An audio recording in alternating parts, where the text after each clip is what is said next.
The views presented in this program are not meant to express the specific views of the Lafayette Bible Fellowship. You are listening to the Vigilance Radio Network.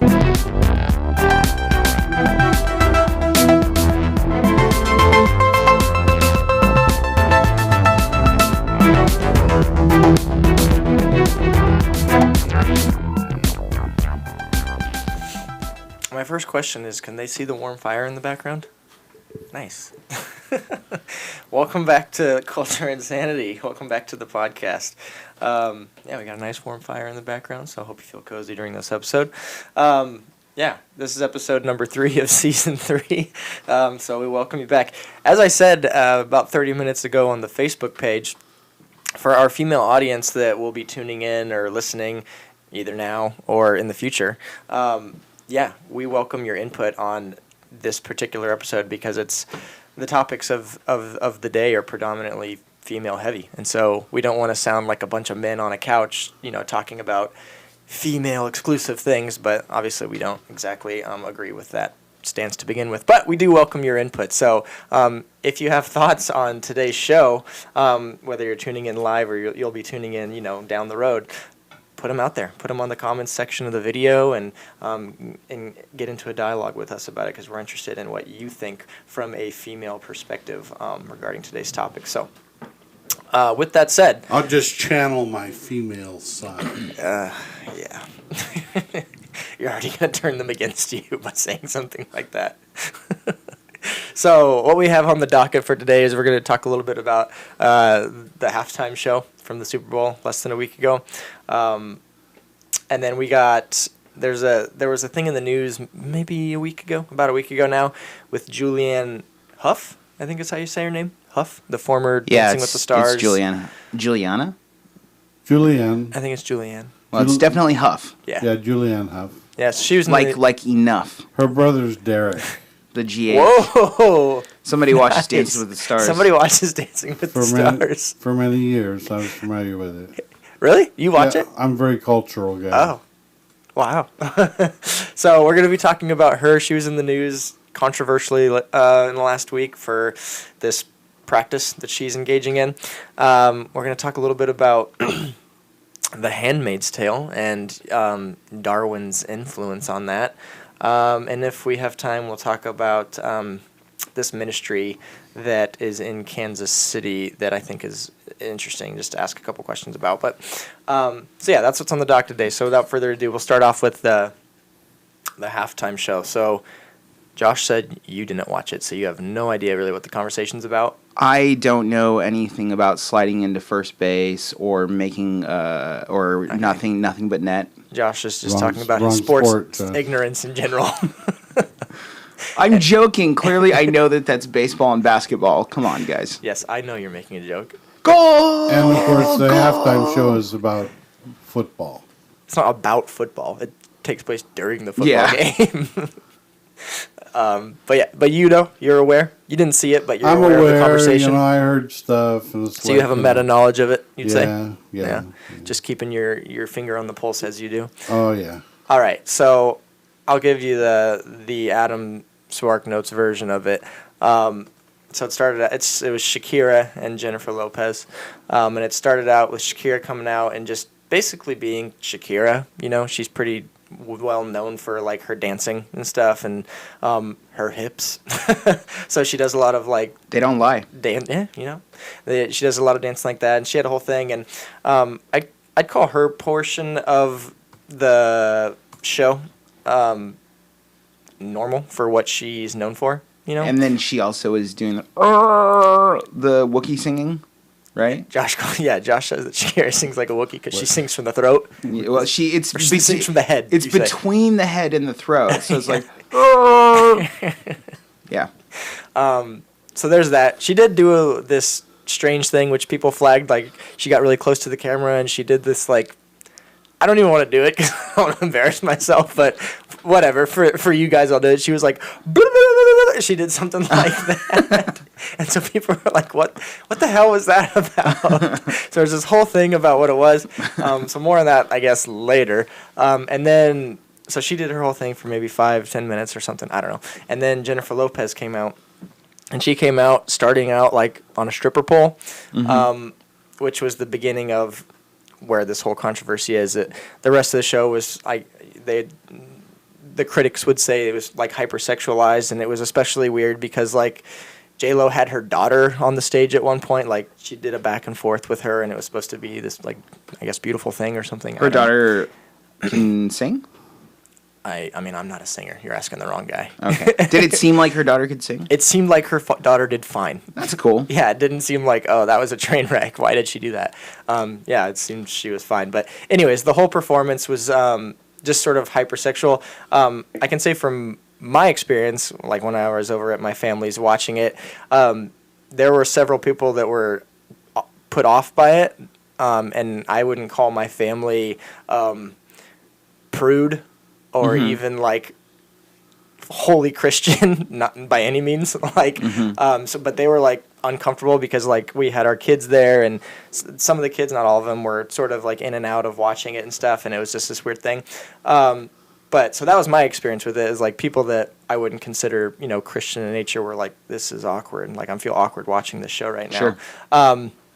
So that's the long and short of it. It was this like hypersexual thing, the whole stripper pole thing, so on and so forth. I want to read a couple different, tweets and stuff from critics about it, so you guys can get a better understanding of just the pulse of the situation. I know you said you've been keeping up on it, but it said it sparked debate.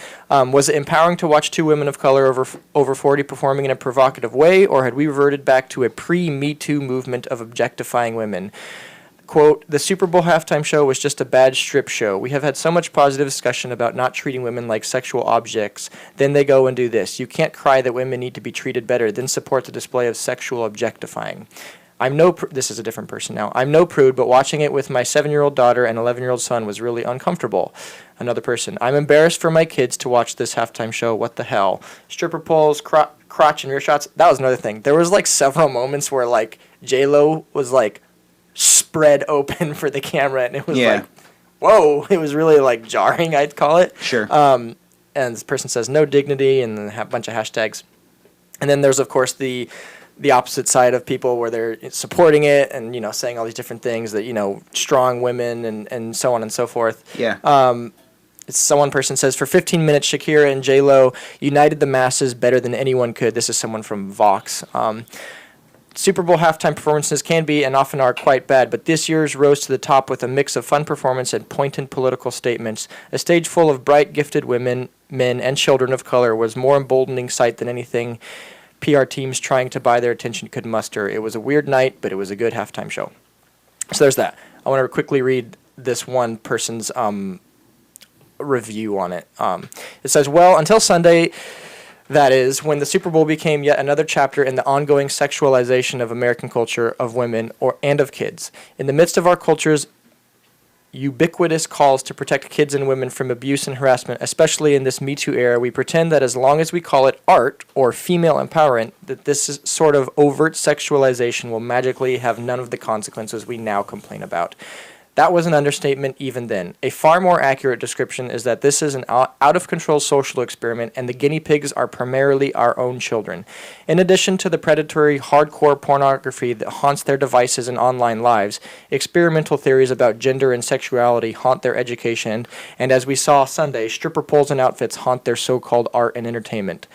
One psychologist, I think, says, ethics require that subjects of social experimentation give informed consent. But in our culture, adults force young people who have no say in the matter to go along with their fantasies, theories, and so-called expressions of empowerment and freedom.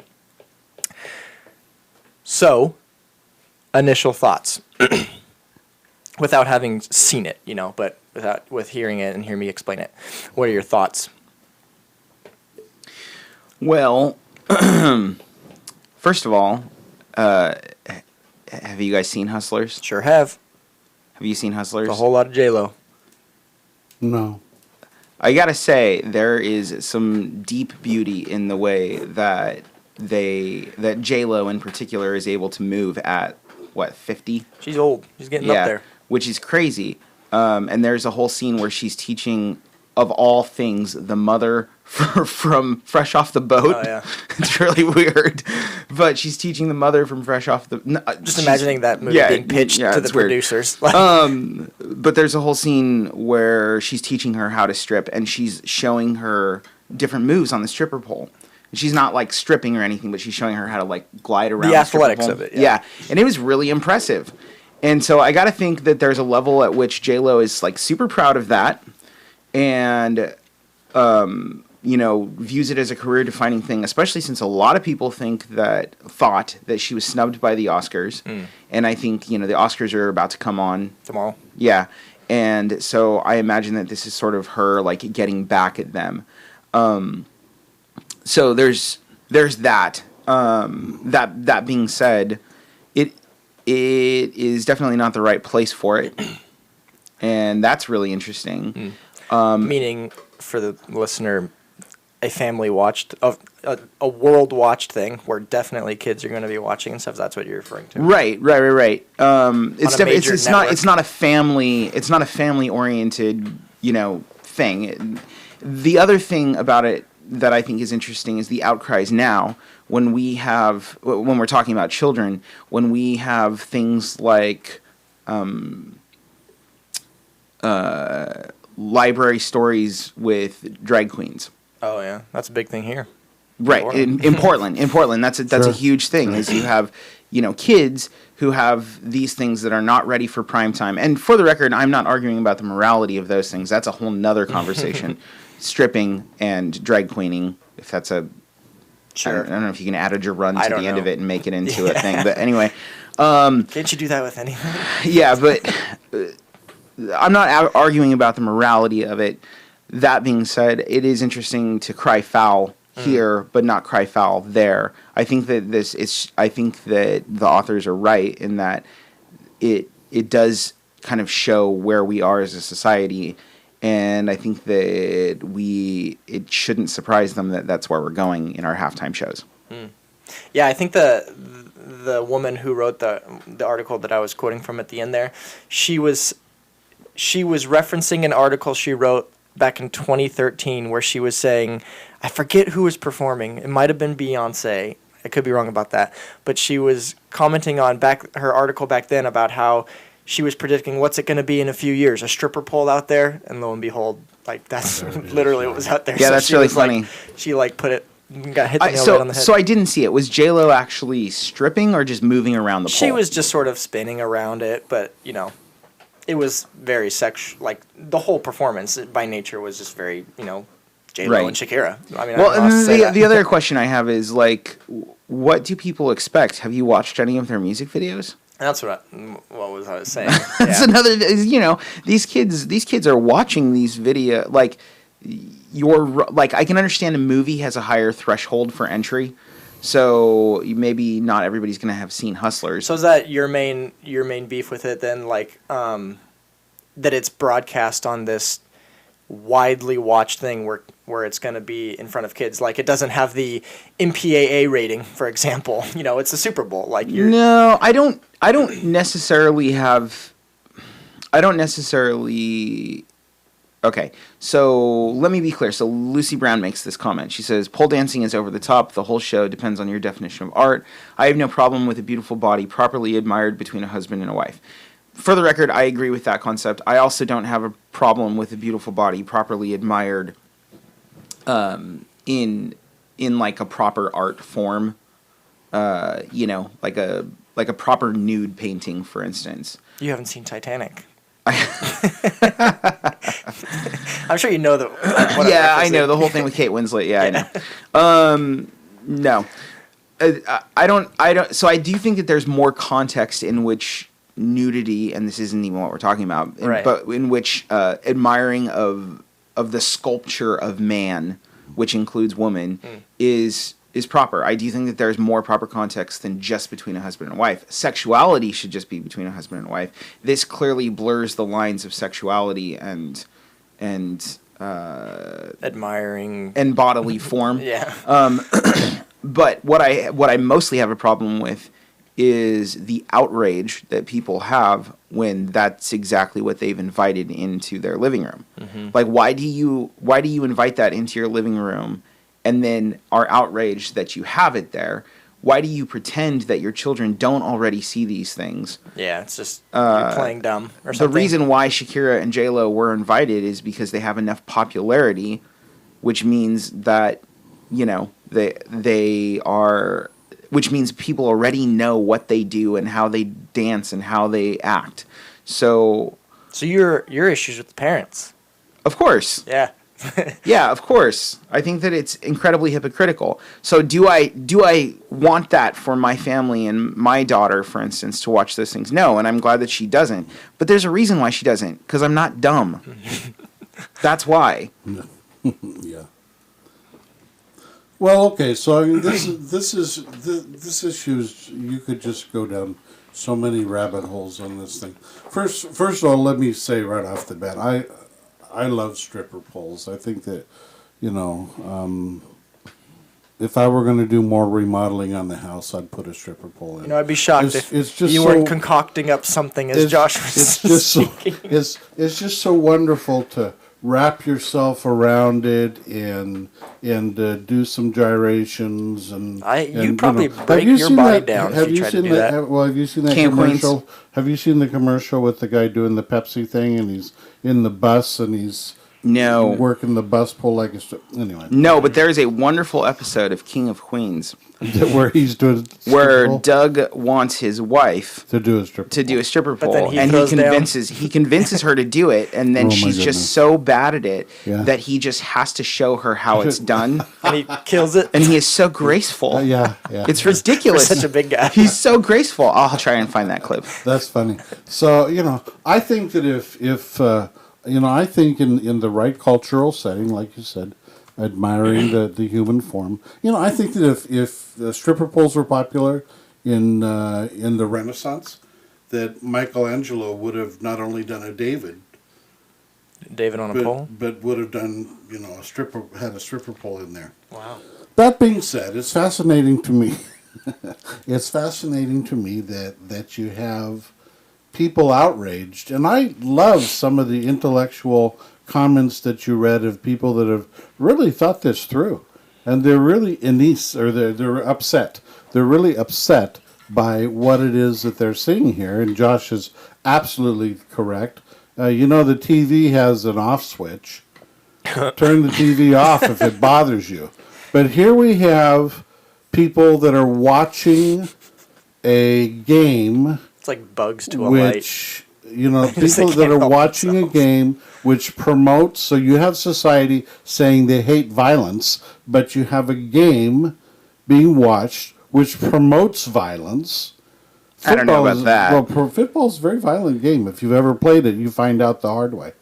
Football is a very violent game, and the halftime show is meant to entertain people that are drawn to watching this game.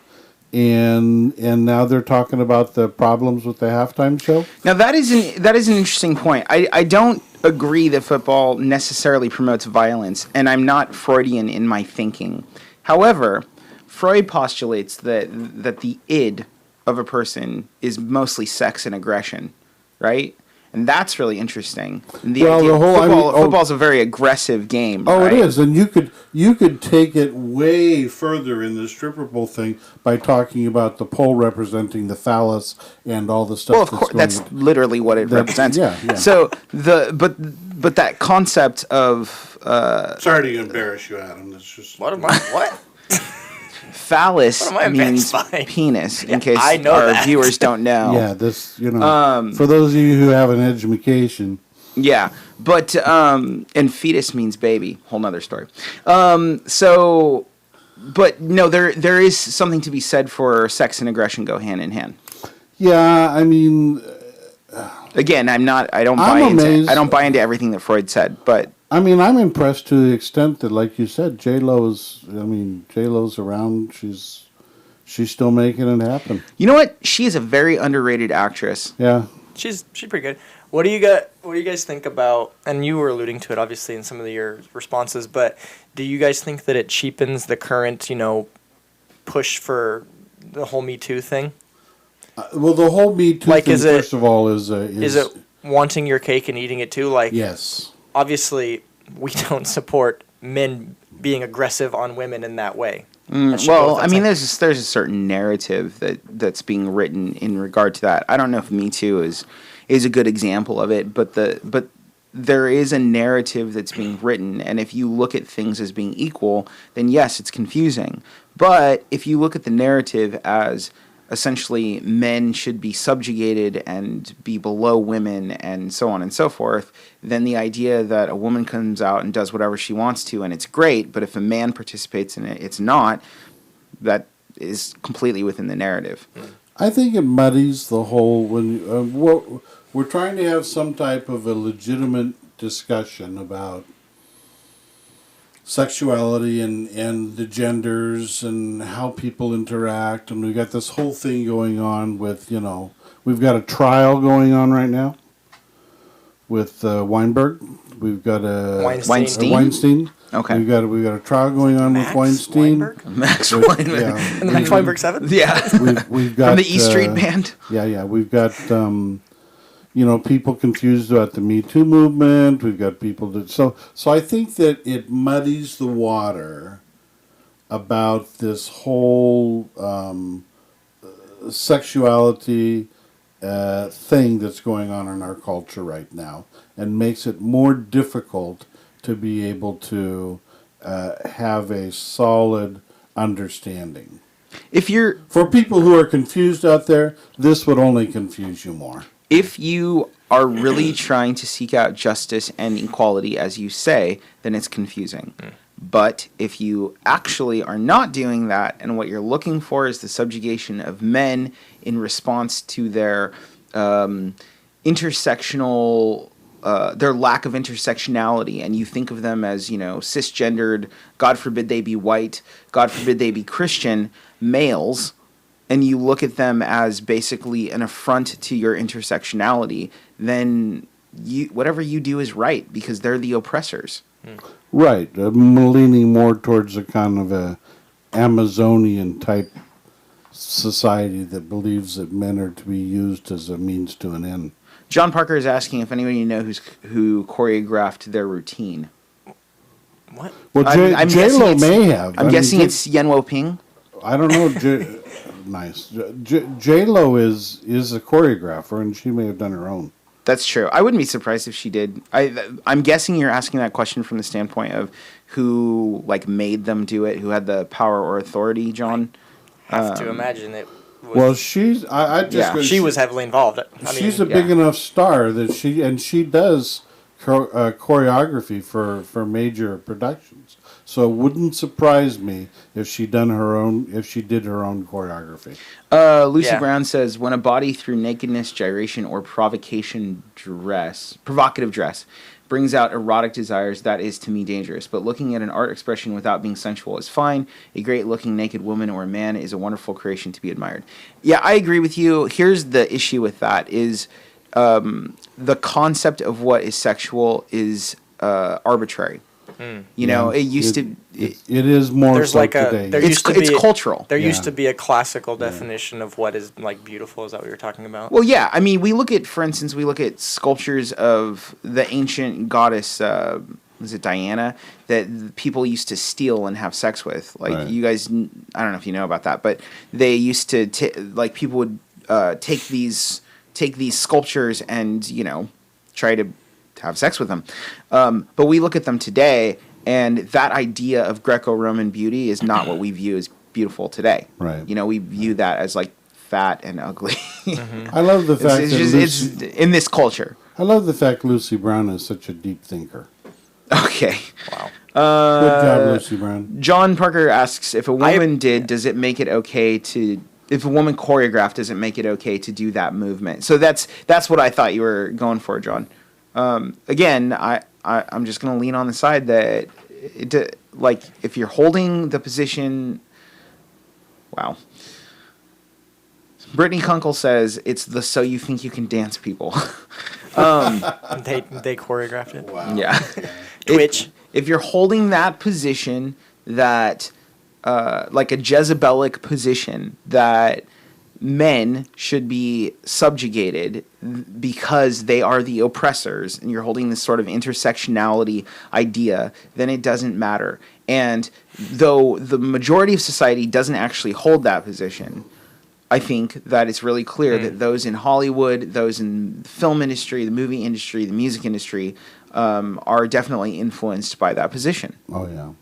Lastly, before we move on, you almost had the perfect segue, so I appreciate it. But what is our thoughts about this comment that I said at the very end from this? I think, like I said, I think he's a psychologist. He's a professor or something. Ethics require that subjects of social experimentation give informed consent, but in our culture, we see the opposite, basically. Adults force young people who have no say in the matter to go along with the fantasies, theories, and so-called. I'm not a student of ethics, but, like, is that true? And, like, is there a hypocrisy in that, or what's going on with that? Yeah, I would say it's true, but I don't think if this is a social experiment. I think that it's a social implementation. Yeah, I think more and more what you find is that... We're past social experiment. Right. Yeah. Well, no, I think that more and more what we find in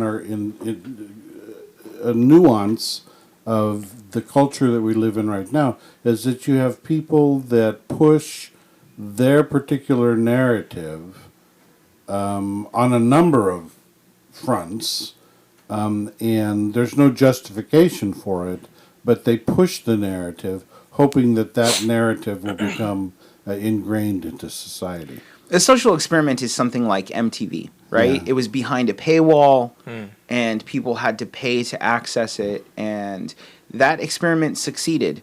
Putting it on national television is the implementation of it. Right. They're behind. Yes, I agree, but it's not unethical because, especially if your ethics are based on societal norms, and they're arbitrary. So there's that. If you want to get into ethics, Yeah, I'd say SNL is also a social experiment. because it's so late. Yeah. Well, definitely when it first came out, Yeah, definitely late night and always pushing the envelope. yeah. Well, I mean that was their thing. Not ready for prime time. Right. So All right, let's move on. You had made a comment, excuse me, about maybe it's going it's, influenced by Amazonian ideals or whatever, and, men are at the whim of women. Right. So, Not Amazon as in Right. Jeff Bezos. Jeff Bezos. right. Although the world's being influenced by those ideals too. Yeah. Yeah, I was going to say. Anyways, no, I was going to ask, I just read the other day that he's worth like $176 billion. Yep. And I don't even know how to fathom that amount of money. And at what point do you have so much money? Like, is there a magic number where it's just like, I don't know. I can't even fathom that amount of money. No, I agree with you. Anyways, that's neither here nor there. So, The Handmaid's Tale. I mentioned at the top of the hour. So, The Handmaid's Tale is basically what Pastor Monty was just saying, although in reverse. It's this dystopian future, right? And I don't watch it. I know about it. Josh watches a little, knows definitely more than me. I'm sure you have a meta. Oh, no, you don't really have any. I don't watch it all. But The Handmaid's Tale is a show about basically women who are subjected to whatever men want them for. They're sexual slaves, essentially, is the long and short of that. So it's Mormonism on primetime? And it follows... So that's not exactly accurate. The issue is it's not. Yeah, there are women who are not sexual slaves, and there's a whole slew of women who are not sexual slaves. It's women who can have children because there's some sort of virus that wipes out the ability for people to have children. Oh, really? And then the people who can have children are turned into baby makers. Yeah. And then because they're Handmaids. essentially enslaved to society to make babies, Right. And they're given to families to produce. So like the main character, her name is Offred. Offred. Oh. Right? Well, her real name's June. Okay. But her name's Offred. They keep calling her that. And then throughout the series, you find out that it's of Fred because the family that she was given to, the male in the family, his name is Fred. Interesting. Frederick. And so basically she is married to him to produce the children for the other women who can't have children. Does that make sense? Yeah. And so she becomes a sexual slave in that regard, and then they're not supposed to, but the men use those women, sexually and not just to have children. It's a whole thing. It's interesting. So I should share this link with you so you can share it with. Actually, it's on the thread. If you want to pull it up, the Handmaid's Tale. It's on our Culture Insanity thread. Okay. Just to post to the comment section, but there's a whole thing about Darwin's influence on this show and his lesser known work of sexual selection rather than natural selection. You mean and, eugenics? Yeah.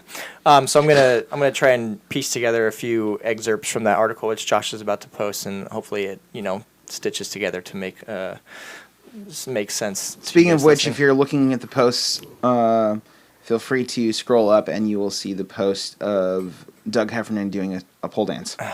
You dug that up. I found it. Wow. So it says the chief, I think it's talking about the show here, the chief's distinction in the intellectual powers of the two sexes is shown by man attaining a higher, no, this is what Darwin believes. This is a quote from his book from The Descent of Man and the sexual selection. But he says the chief distinction in the intellectual powers of the two sexes is shown by man attaining to a higher eminence in whatever he takes up than woman can attain, whether requiring deep thought, reason, or imagination, or merely the use of the senses and hands. And then the writer, he's a historian writing a book about Darwin and his, theories. He says this distinction could be explained, according to Darwin, by the fact that men had to struggle against one another in the contest for mates, whereas women were largely passive in this process. And through this struggle, men acquired certain intellectual capabilities late in their development, capabilities that were then only passed on to male offspring. Because of this, the mental state of women was arrested in time and characteristic, as Darwin put it, of the lower races, and therefore of a past and lower state of civilization, which is a huge influence on the show. Like, that's what it's borrowing from. Sure. On the surface, therefore, Gilead, which is the place in the show, Handmaid's Tale, Gilead may look like an unrealistic society that chose to embrace its most extreme views about gender in order to survive. But the brilliance of The Handmaid's Tale is in showing that many of those views in certain contexts are actually not so radical and can even be found in classic biology texts, and still are in many, the writers suggest. But this all suggests that the reference to Darwin's Descent of Man in The Handmaid's Tale is not only relevant, but even necessary. So I don't know what that is. I don't know if that's him. Sounds like he's pro-Gilead. Supporting, Darwin's theories and what's going on in the show, which is like, whoa. But anyways. Well, you'd have to, because Gilead's also associated with Christianity. Oh, is it? Yeah, so there's a whole thing with Gilead in there's prayer and the way they talk is religious in nature. I can't remember the terms they use, but they use these coming and going blessings. His eye be upon you, or something like that. Anyway. So this writer here, who apparently is pro-Darwin, but he's saying that you can even still find Darwin's influence on classical biology texts and stuff. Yeah. Students that are studying biology as far as sexual selection goes. But obviously the show is against that, right? And that's why we're following this character, Offred June. Yeah. So there's that. And so obviously we're in a time where there's a pushback to this kind of thinking, perhaps not in biology, as he's suggesting, but certainly culturally. But my question is, without God at our base, what will this pushback on Darwin's sexual selection and his influence, what will it amount to?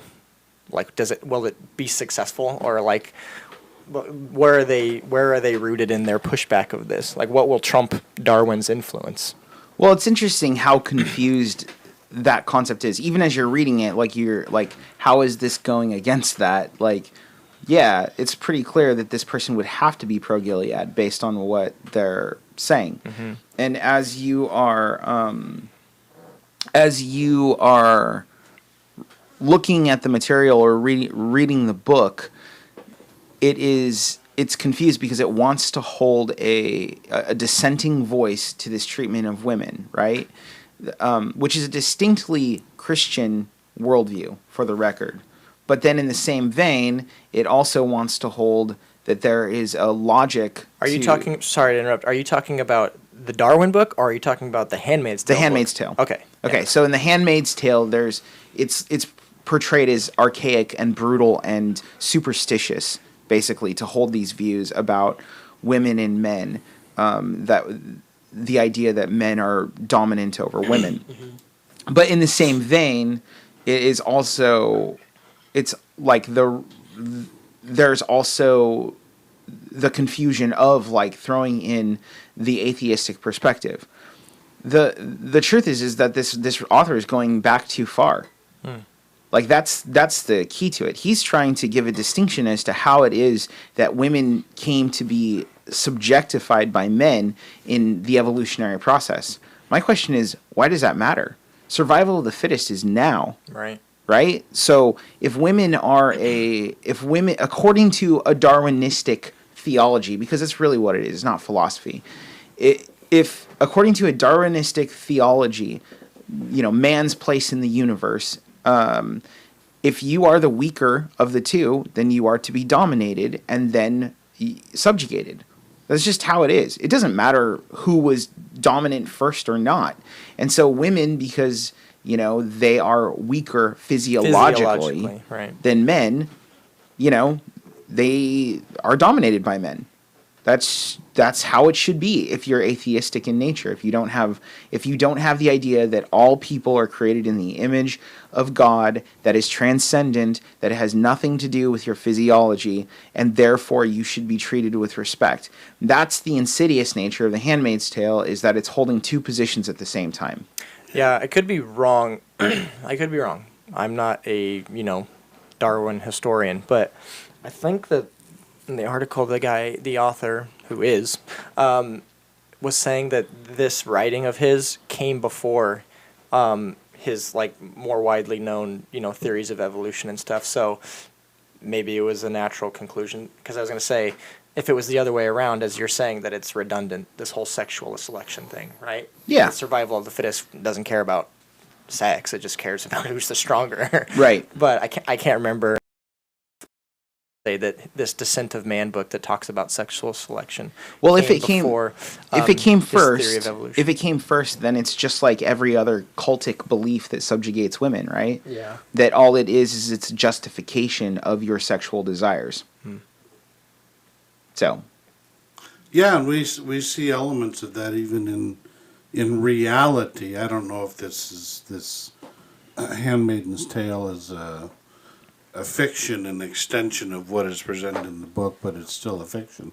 But in reality, we have pockets of individuals, even inside of the United States, who practice this in reality. Now, they don't do it legally, and there are problems, but you can go into certain sections of Utah and still find Mormon clusters where this exact thing is practiced. And it's and they tout, as it were, the beauty of the circumstance where they're living in this fashion. So you have individuals who have multiple wives. You have individuals that are capable of giving birth, and you have a community that forms around the structure, the roles that end up being placed in that society because of your ability to perform or not perform. And so there's a whole intricacy of what happens in this type of a society. It goes back to a perversion of understanding the position of man. And if you reject truth, you reject God's design, then you have to come up with something in order to justify your own actions. And the reality of it is that sexually, men are aggressive and will dominate those that are less aggressive. Yeah, they're physiologically. I mean, women can be aggressive too, but it's going to be in a different way, and they're not geared toward that the way that men are. Yeah. Well, we physiology. and we talked a little bit about that on Truth Time, in a different context with what's going on with, with women realizing that with the whole transgender thing, and the issue about transgender and people beginning to reject the idea that men who are transgenders can compete in women's sports and dominate those sports because they're physically different, and there's an argument going on in society today. But the reality of it is that I'm always fascinated, like when I watch martial arts programs and you see, women martial artists and men martial artists, and these women who are aggressive and really good at martial arts, and they go up against a male counterpart, and just one ding and they're slammed to the ground because they're physically different, and even though they may have skill, it's actually disturbing.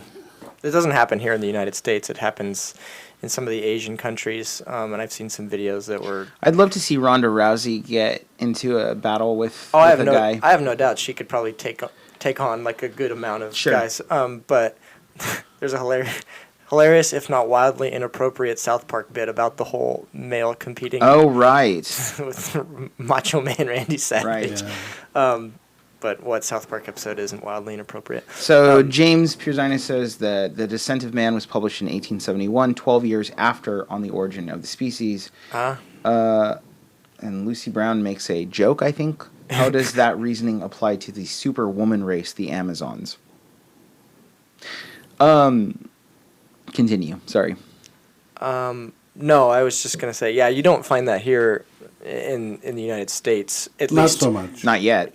At least not on the main level, like maybe underground or something that's not legal, because that's not legal to be doing here within our athletic whatever leagues, whether it's like UFC, if that's what maybe you're Right, they keep them something. distinct. They keep them for safety. separated for safety, because it's true. Like a man could easily kill a woman with like a hit, like he can hit. Like their bodies aren't meant to take it as much.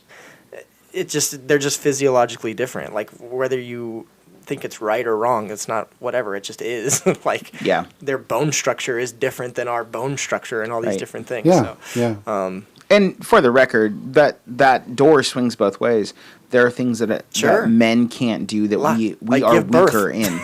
Well, even our ability to process is different. Like our communication is harder for men. We'll see what I was just thinking about physiologically, like their bodies aren't set up to give birth. Well, I do mean physiologically. Our brains are wired differently. Okay. Well, I when you were reading some of the comments there, I was thinking that the reason why it took men longer to come to the conclusion that they were superior and what have you is because they only think with one part of their brain at a time. And so it took longer to get there. And I want to be clear: men are not superior to women. They are physiologically different than women, and that gives them certain advantages. And according to Scripture, they have a certain place in the structure of God's economy. Mm-hmm. But it's much like the Holy Spirit, God the Father, and God the Son, in that none of them is more God than the other. Men are not superior? Thanks. That's very helpful. You're not helping. My whole world is shattered. So notice him laughing. Notice him laughing. Nobody is saying that men are superior to women in terms of their value. There are things that men are superior to women in terms of their actuation, just as there are things that women are superior to men in their actuation. Yeah. Mm-hmm. So, all right, let's move on. Let's move on to the Julianne Hough topic. So, you can share. We lost a lot of viewers on that one. Oh, jeez. Thanks. Thanks. You over there. Yeah, you should post that Julianne Hough thing to the comments section. Okay. So she was in as I said at the top, she was in the headlines recently for her participation with this one chiropractor. I don't know if he is Swiss or if it was just in like a Switzerland conference. I don't know if it's both or one or the other. But so this guy who's becoming known for his somatic energy healing, as it's called, and it's really interesting, if not disturbing. But basically, he's like running his fingertips along her body in a specific way, I'm guessing, according to him, which evokes or, helps to expel bad energy, as it were. And so, yeah, it's this whole thing, and the definition of this somatic energy healing says, somatic therapy is a holistic therapy that studies the relationship between the mind and body in regard to psychological past. The theory behind somatic therapy is that trauma symptoms are the effects of instability of the autonomic nervous system. Past traumas disrupt that nervous system, and so this whole thing is to, help stimulate or, manipulate the nervous system in a way that expels these bad energies or these bad traumas or whatever. So the viral video that was online on YouTube and stuff was her on this, table, and this guy's standing over her and she's face down and he's doing this thing and she's like really like contorting in weird ways, and it's just really sort of disturbing, and a lot of people were calling it an exorcism. That was the hashtag behind it. More likely a reverse exorcism. Yeah. Yeah, so that's our question. What are we as believers supposed to make of this and discern from this? Because even from a non-believing perspective, as you saw in that video earlier with the news anchor or whatever, it was disturbing. So what do we make of this? Obviously, chiropractic practices have, their own history, which is not anything that we align our beliefs with. But what should we be making of this? Because it's becoming a thing with more and more Hollywood, high profile, highly influential people that perhaps people are going to be wanting to participate in or try out, and It's not new. No, it's not new, and I think even in Hollywood, it's not new. The East has always informed the West in that regard. I think that the difficulty for believers, if we take it from that standpoint, the difficulty for believers are many believers are ignorant of their own faith and ignorant of other faiths. So what we see being demonstrated here in the Julianne Hough issue comes out of the understanding of Hinduism and what Hinduism teaches in regard to several things. First of all, the Kundalini force, which permeates a body. Kundalini. I'll post it. If it is lined up correct. So according to Hindu teaching, you have chakras in your body, and those chakras being in alignment, if they're in alignment correctly, allow the natural force in your body to align correctly so that you can become one with Atman. Now, there's a couple of things, or ultimate reality for the simple definition. So and this is the whole yoga thing, right? That comes what yoga's based half on. The yoga. Right. That's half the yoga, which is taught in YMCA's and even in churches across the country. And you even have individuals who go on to say that, well, I'm not practicing Hinduism, I'm practicing Christian yoga, which is bovine excrement.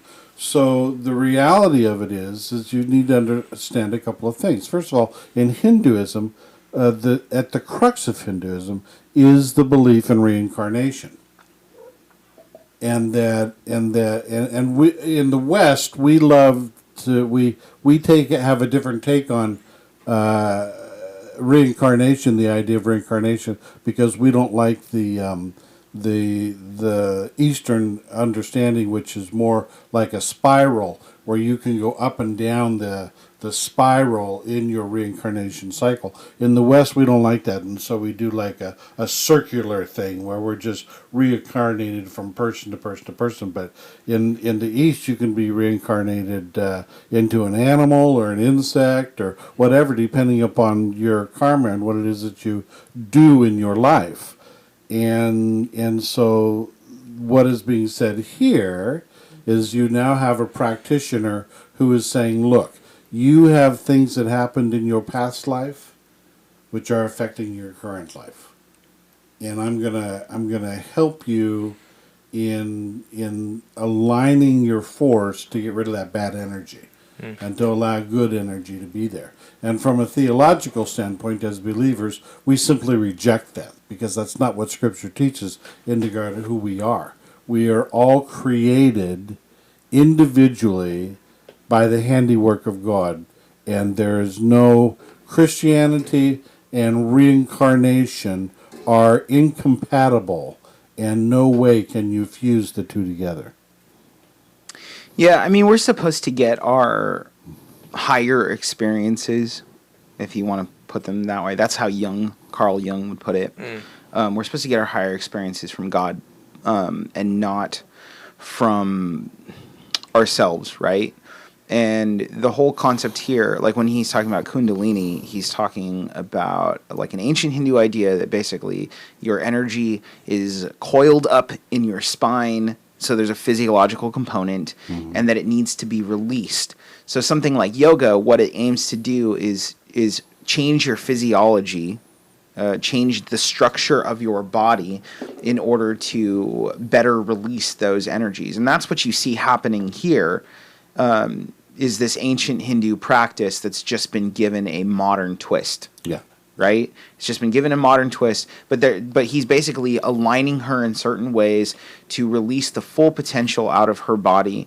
And it's not new. And, going back, like I said, to Jung, who was, the late 1800s to the early 1900s, he puts it in terms of psychology even, and had an interest in it. People have been messing with this stuff for a long time. Yeah. So it's not new. Yeah, it's just maybe it's new to mainstream in the way that mainstream is.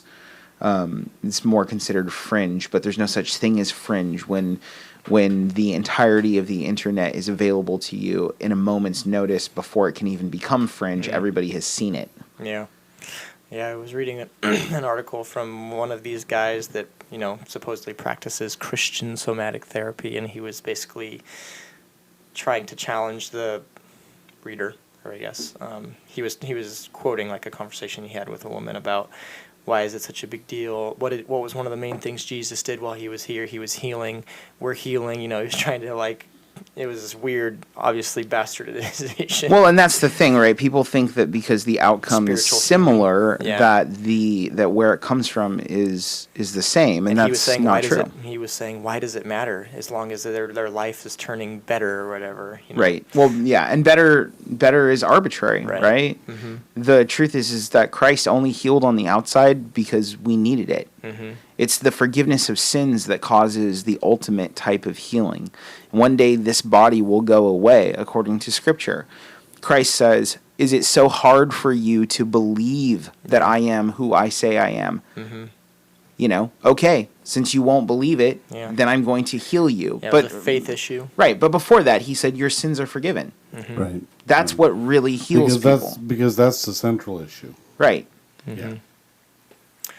All right, moving on to the last topic. The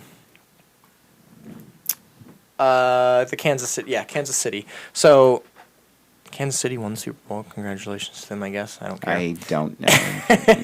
But before, just leading up to it, there was an article about this church in Kansas City, and obviously it was in the news because of Kansas City being the Super Bowl. But about how they have they hold like a specific set of services to accommodate people that go to football games.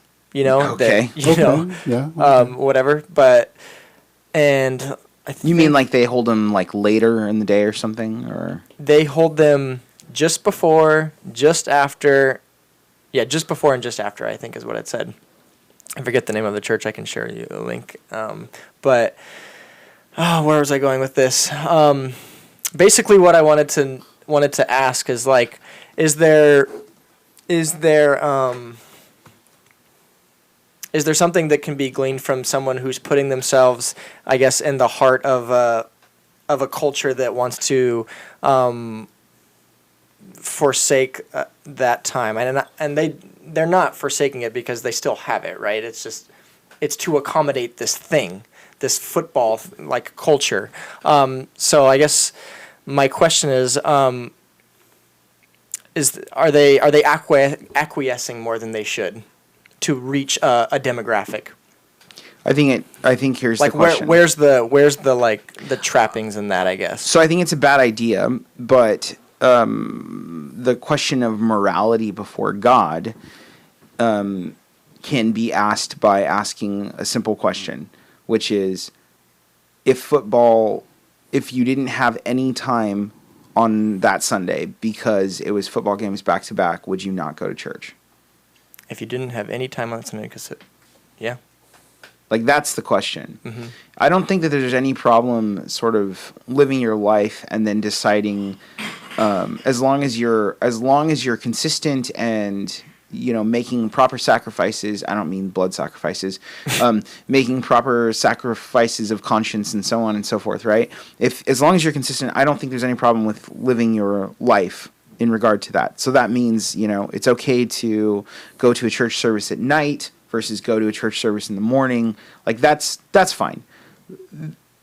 The issue here is, if you can't fit something conveniently in, do you then sacrifice the entirety of it because you couldn't fit something conveniently in? Right. Do we cancel church because there's a football game Exactly. everybody wants to see? And that's why I say it's dangerous. So do I think it's possible to have a church that is not sinning because when they make sure to make it so people can go to football because they like football? Mm-hmm. No, I don't think that that's so much an issue. But I do think that it leads to a mindset for those who are uninitiated to the thought process of the leadership that says we're going to shift everything around for football. What, put something before God? And in that case, you're creating an idol. Right, and that's where I was going with it. Like, the game's in the afternoon, right? Starts in the afternoon. I mean, I don't know. I think it depends where the game's being played. Obviously, we have several time zones in our country. So. Right. But yeah, I was going to say, what's the problem? I don't exactly follow football. So I think you should. I think turn God into a person and not a machine, and then you have to ask yourself: turn God into a person. In fact, turn him into your most desired relationship. You know, your most preferred relationship. So let's say with your spouse, right? How do you think your spouse would feel if you had a date with your spouse and then you said, I'm going to watch a football game instead? Your spouse might be like, that's wrong. Your spouse, you don't even watch football. Stop goading the audience. Your spouse might be like, you know, that's okay. Like, I understand this football game is important to you.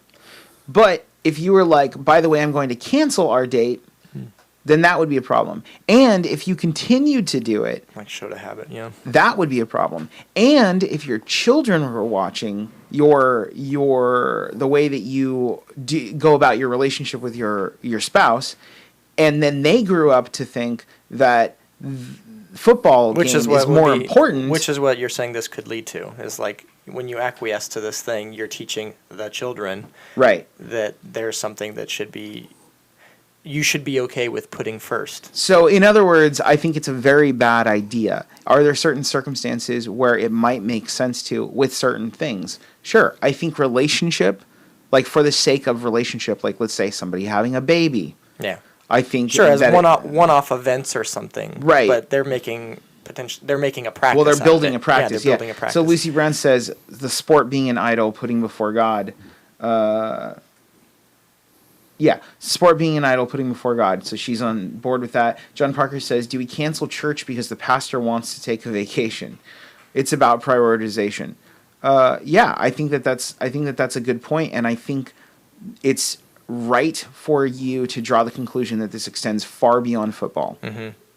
The implications are wide-reaching. Were you going to say something? You look like you want to say something. I know. I was just going to say, John Parker, that you wouldn't cancel church, but the pastor doesn't want a vacation. The pastor needs a vacation. Well, it's just the church needs to accommodate time for that. I think that you have to go through Scripture and justify the concept of need versus want in regard to vacation. The pastor needs a Sabbath. He doesn't need a sabbatical, which has been taken from the concept of Sabbath, and he certainly doesn't need a vacation. Vacation is not a biblical concept. Sometimes the sabbatical needs to be given. I'm just saying, let's be careful about where we're going with that. Because over my 20-plus years of being in the pastorate, I occasionally took a break. And when I did so, it was my responsibility to find somebody to fill the pulpit's needs. Just because you've done that doesn't mean that it's moral, and just because, or amoral for that matter. So I'm just saying you can't. Neither or. Well, I'm just saying you can't justify that it's moral simply because it's something that you've done. It's neither or. You will find no. But my overall point is, when we look at church administration, Pastor James pipes in with you and says pulpit supply. Yeah. When we look at church administration, Scripture gives a wide leeway to how it is the church is administrated, and so I agree with you, Joshua. We'd go back to the idea that are you making this football game somehow an idol? Well, and when we look at now we're talking about two issues when we talk. In our earlier conversation, and are you then, because you're doing that, glorifying the violence that is present? All right, full circle there. Glorifying the id. And all the stuff that comes with whatever they put together in halftime? So it's stripper poles. It's two separate, but that is an interesting point. What happens at this game that you have chosen to take in? I have good food. I want to get good food, so I'm going to go to a house of idols to get it. Or I'm going to go to this tailgating party where I'm potentially going to be, getting drunk, or like you're having to tackle a whole bunch of issues when you invite it around this thing, which is indulgent. Right. So the question is, did you choose poorly? Okay. So Lucy Brown says, agreed, James, it is the condition of your heart. And here's what I want to say about that. You have two separate issues now that are being talked about, because on the one hand, everything that was outlined in regard to moving a church service around specifically so that you can participate in a secular activity is involved there. And then we started talking about pastors going on vacation, thanks John Parker, and pulpit supply. And I think the thing you have to realize is that there's no vacation from God. There's no vacation from giving God his day. And so the condition of the heart, even when you give pulpit supply, means that you are coming to God in his body. So that means that you are taking time during that day, even on your vacation, to give God his appropriate time. So while it may be appropriate under certain circumstances for a pastor to go on vacation, it's not appropriate for a pastor to go on vacation from God. And let's be clear about that. It's easier more than ever today. Well, to be able to accomplish that with the internet. Right. So for instance, a pastor to say, I work really hard and I need a vacation, so therefore this Sunday I'm gonna watch the Super Bowl instead of go to church. Bad form. Tisk tisk. That is not okay. Tisk tisk. Yeah. Bad form. All right, guys. Well, we're at our mark. So, thank you for everyone that participated today, especially, as I said, our female listeners for giving us input from their perspective, so that we're not just a bunch of out of touch and out of place men, as it were, as people might suggest. So we appreciate that, and we appreciate it in the future. If you're interested in any things we were talking about, Josh had been posting them in the comments section as we were going along, so thank you, and feel free to look at those. Feel free to comment when you watch them or whatever. It doesn't just have to be now. So, like and share the video, and I guess we'll see you on the next episode in 2 weeks. So, thanks. Bye. The views presented in this program are not meant to express the specific views of the Lafayette Bible Fellowship.